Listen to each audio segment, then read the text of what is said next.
and the Samsung Galaxy S8 Plus. What we have right here is the Samsung Galaxy S8, which has a 5.8-inch display, which is taller than what you'll see on most devices because of its 18.5:9 screen ratio. What is most impressive, however, is that Samsung managed to fit such a big display into a very compact device. The resulting phone is smaller than the iPhone 7 Plus, which is kind of a big deal considering the iPhone 7 Plus carries a 5.5-inch display compared to the S8's 5.8-inch display, which is not only taller and bigger, but also sharper than what Apple offers. And that is the genius of the Samsung Galaxy S8, because not only did the company come up with a 5.8-inch phone, it also came out with a phone that is smaller than the iPhone 7 Plus and also the Galaxy Note 7 while having a bigger screen. And as you're probably aware of, the more screen, the more space you can type on for your emails, the more space when you're watching movies, when you're playing video games, and given moment. Moving on to the design of the phone, the Galaxy S8 is actually a narrower and shorter version of the Note 7. It has the same dual glass design with both sides of the glass curving towards the edges. And because the back is made of glass, it also picks up fingerprints rather easily, just like the front of the phone. The AMOLED variety, so you get punchy colors, very deep blacks, and excellent contrast and saturation levels watching a YouTube music video. The physical keys on the front have been removed, replaced with on-screen buttons which cut down the bezels on the top and bottom of the device. Up front, you have an 8-megapixel camera and an iris scanner which Samsung debuted on the Galaxy Note 7.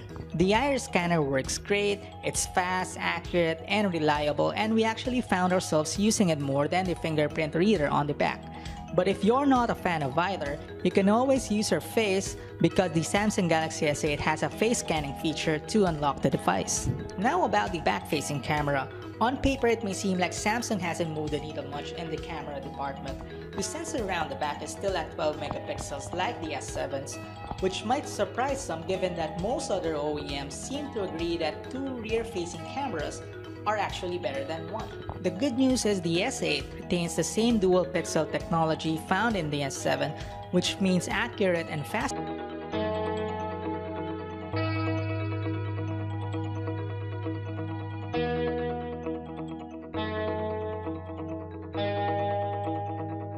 Depending on where you get the phone from, this phone sports Qualcomm's new Snapdragon 835 processor or Samsung's own 8895 chipset.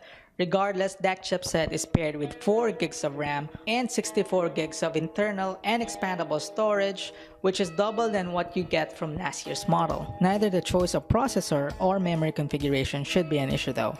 The 10nm process for the Exynos chipset promises greater efficiency, not to mention 4 gigs of RAM is plenty enough for multitasking.